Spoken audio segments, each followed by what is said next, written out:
Okay, so now we are going to study the major changes in Ind AS2 vis-a-vis notified AS2. The first point being subsequent recognition.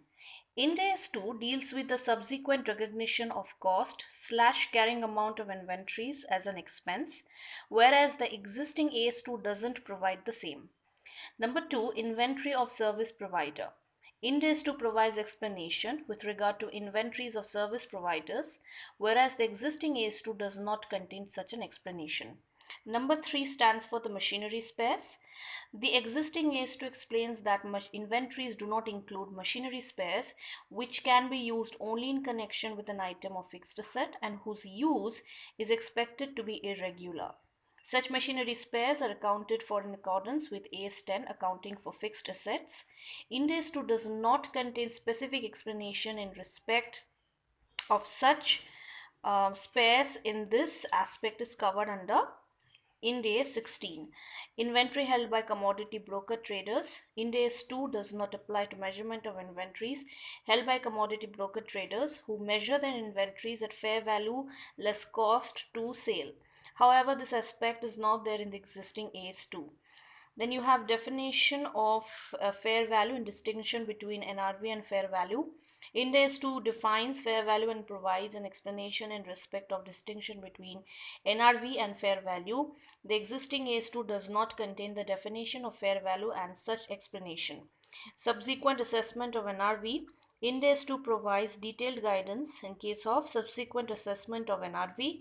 It also deals with reversal of the write down of inventories to NRV to the extent of the amount of original write down and the recognition and disclosure thereof in the financial statement. The existing AS2 does not deal with such reversal. Then we have that's the seventh point. Inventories acquired on deferred settle term. An entity may purchase inventories on deferred settlement term when the arrangement effectively contains a financing element. That element, for example, a difference between the purchase price for normal credit terms and the amount paid is recognized as interest expense over the period of financing. Then you have the next eighth point, that is exclusion from its scope but guidance given. Ind AS2 excludes from its scope only the measurement of inventories held by producers of agricultural and forest products, agricultural produce after harvest, and mineral products, though it provides guidance on measurement of such inventories. However, the existing AS2 excludes from its scope such type of inventories. Then you have the cost formulae. The existing AS2 specifically provides that the formula used in determining the cost of an item of inventory should reflect the fairest possible approximation to the cost incurred in bringing the items of inventory to their present location and condition, whereas Ind AS2 does not specifically state so and requires the use of consistent cost formulas for all the inventories having a similar nature and use to the entity. Then the 10th point is disclosures.